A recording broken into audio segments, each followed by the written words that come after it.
Get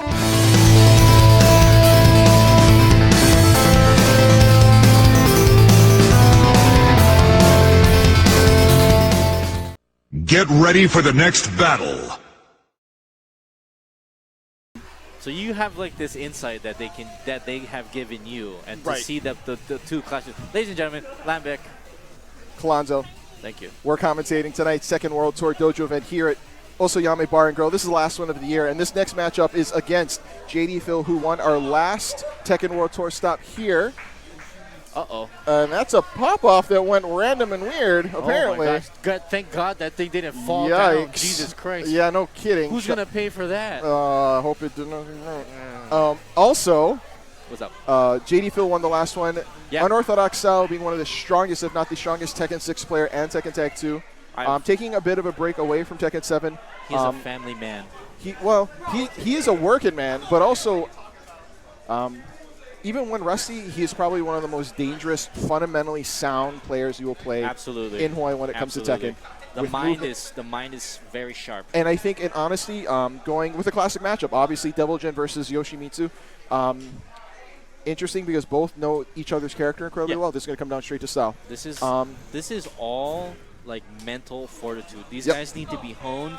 These guys need to know exactly what they're doing, and they're gonna be putting on the show for us. Shout out. Honestly, it's gonna be one of the no launch punish, hell sweep there. It's gonna be a bit of an interesting start. Shout out to DeMarcus. Hope you're feeling well, sir, or better at least. A little under the weather. A little under the weather. I hope you feel better, buddy. Me too. So right now what we're going to see is just whether or not either player can get pushed to the wall and just take advantage of that. Yeah. Interesting launch there from the avoiding the puddle.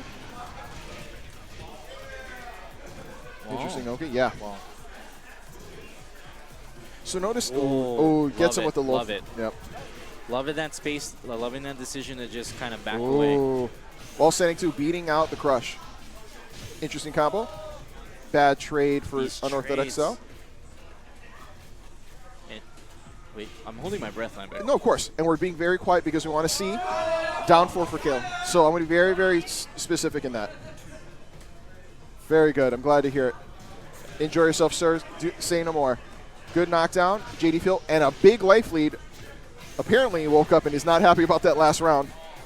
And no tech throw, and that is a perfect. So there you go. Really good example of good players rushing down and taking the advantage there. Those small mental I would say it's mental blocks. It's going to be not necessarily mental blocks, but I take your point. Yeah. Every player, regardless of skill set and or level of play, is going to make bad decisions from time to time. The decision making is fast. 1, 2, exactly. 3, 1, 2, 3. So exactly. It's almost like you're jumping hurdles, but the hurdles are different heights. Exactly. And I think this is that speed. Exactly. And good Oki from the rainbow throw. Again, Unorthodox up 2-1. Notice in the life, we had a very close life, and then it just ends up being huge deficits for one player versus another player. That is a huge advantage. The way that the pendulum is throwing right now, we would say it's unorthodox style. So, every single round, it's going to be completely different. Exactly. And I think that's really what it comes down to. Ooh, catches him with the low launch into the wall. See the interesting Oki that Yoshimitsu has, an unblockable. Oh. And there you go. So that particular sword sweep is going to be classic. UnorthodoxStyle up 1-0. Can we just appreciate how you just called that out, just like right there? I like I've said, I've played both incredibly well for a very, very long time. I was commenting how it was me and Magus, and it was me and Pete. Anyways, I was saying that Lambech has a lot of pedigree behind him because he's getting trained by a lot of the guys who are just really honed. Honestly, it just comes down to finding. These are the guys. Right. These are two of the guys of the many people that I play consistently. Yeah. Being incredibly lucky to have players who are very honest in telling you where you're lacking and seasoned Evo players. Well, I mean, not only that, but also people who you trust in their opinions and will tell you you're playing really well. I just got lucky. I mean, being very honest in assessments, or you need to stop doing this. This is why I took advantage of you in that situation. So, both mentors, but enough blowing smoke at this point. They're, we're all homies until you start getting it sticks, and then it's every man for themselves, or person for that matter. That's right. Nice wall break. So JD Phil electing for this ground break stage, I want to say that this was a good decision from him to try and create a little bit more offense, because I feel like a lot of these matches are really close, and what it's going to come down to is that last bit of potential damage. And I think also we have to look at Devil Jin is going to benefit from a lot of the floor breaks, extra external damage, that sort of thing. But he also, lived by the sword, died by the sword, because UnorthodoxStyle is not going to be someone that doesn't know how to extend his combos on a cripple and a. Oh, boom! Is that a floor break? Are we gonna go down? No. On death, it's not a floor break. Okay. Exactly. But like you were saying, UnorthodoxStyle is the player who's taking advantage of the floor breaks the most. We had 2 floor breaks. It was both from UnorthodoxStyle, and so it's gonna be up to JD Phil to kind of, I don't know, get over this hurdle. I think honestly, but also you're seeing something very interesting and fundamental in Tekken. Run up, grab. Yep. You have to be strong in being able to throw break, and also understand which breaks are coming. Rainbow throw is going to be a classic Yoshimitsu throw that you need to know how to break because it's going to be the most damaging. It's a command, right? It's 1+2. I am 90% sure, but I've been wrong before. Okay. I've been wrong 100%. Before. Yeah, exactly. I've been wrong 100% of the time. I could tell you what the break is, and I still can't break it. I'll be very, very frank with you. My knowledge and my throw break percentage are very different numbers. So it just depends on which game we're playing, because Yoshimitsu's in a different game sometimes. Exactly. Anyways, no. We're on the bottom floor now. I like the shape of this stage, but we only got 10 seconds left. Well, I think it's going to come down. It's not going to kill, but it's going to be an interesting Oki situation, whether or not Phil can get rid of it. And gets the win here, if you can get the full damage. Okay, very good. Yep, and gets the win. For Phil. I like that one. Honestly, good example of not giving up and playing it to the last very second. It looked like... Love the determination. Exactly. And honestly, it's not over until the time runs out or you got all of life. Yep. Good. I know it seems cheeky, but that's the classic example of that. These guys, when these guys play, especially, it's a mentality that I've got. They got the blinders on. They're not looking at the time unless it's really relevant, and they're just trying nice to get this bait. in there. So that's a really great example. UnorthodoxStyle using Yoshimitsu's very unique flash in order to catch whatever offense he may be creating and getting a whiff punish, and Phil able to launch that, but unfortunately Wall kind of killed him there. Yeah, correct me if I'm wrong. It was in a wall situation. So just out of range for that particular sword very nice sweep. move from Phil. Good space. The other option there, he's like, you crush it. You can't block it. You can't low parry it. You either got to make it whiff, or crush it. Correct me if I'm wrong. Devil Jin has a great cartwheel move to try and get over that kind of stuff. On a good call out. Well, that's going to be like next level. Mega reads, like big brain strategy as far as that's concerned. Yeah. You basically have to be able to do it on command and understand it, and not only that. Yeah. UnorthodoxStyle can bait you. Yeah. He can bait you out and get you to hit it. UnorthodoxStyle is what his namesake is. He's not gonna put himself into a position of jeopardizing his own battle plan. If he even has a shred of doubt. Notice that low. I like the 2 kicks in a row. Yep. It's unorthodox. Well, no, I think also it's a tracking well, and it gets counter hit for launch. Yeah. So he's going to get a player that's going to be moving a lot and see if he can keep him from moving. Yep. Sword sweep, wall damage, Oki. Oh, gets tripped up. This is going to go to wall.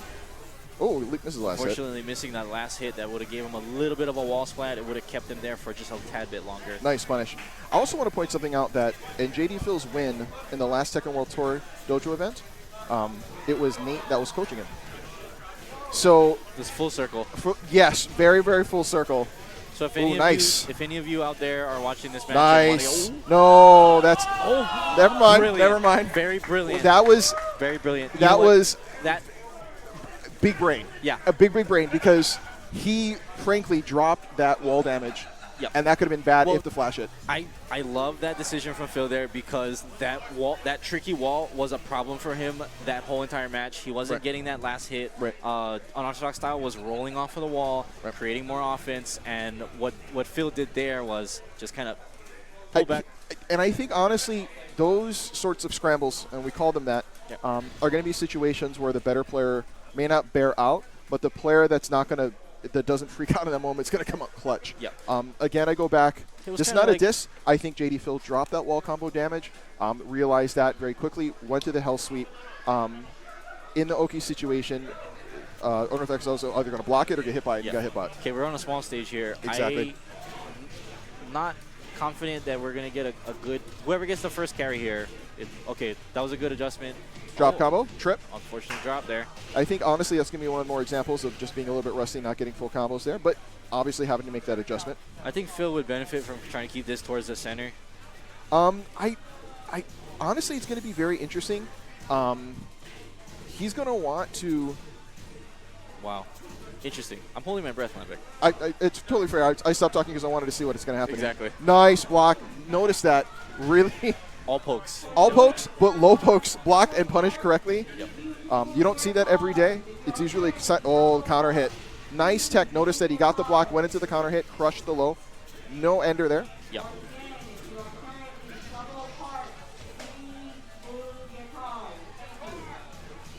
Good double part call out, but I know who I'm blocking. So. Gotcha. Right, great Hyundai. Anyways, let's get back into this one. I am the white Mercedes. Weird flex, but okay. It's not mine. It's not mine. I rented it for tonight. Okay. Weird flex, but okay. I rented it for tonight. And back to the mat. Oh, knocked down with lasers. Oh, nice Oki option. Oh. Next mix-up is going to be kill for JD Phil. Oh, the knee. Oh, interesting damage. Oh, sidestep gets clipped by the second hit. Just a little bit of movement, not able to block there. Interesting situation where back turn and damage, and also not panicking. Oh, nice.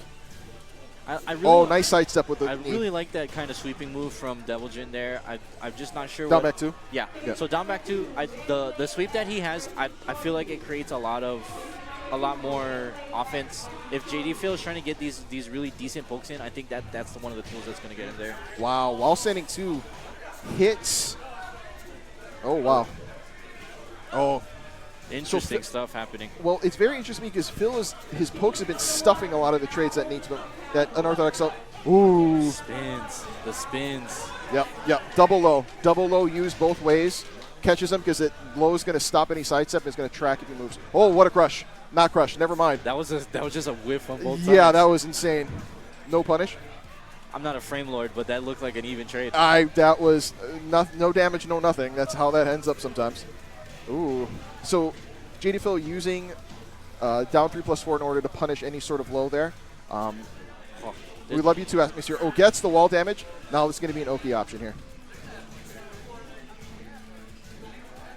Okay. I don't know if you noticed that, but Unorthodox style that's a crush, and that's death. That's game. So congratulations to JD Phil. That was JD Phil showing that it wasn't wasn't just a fluke. Yeah.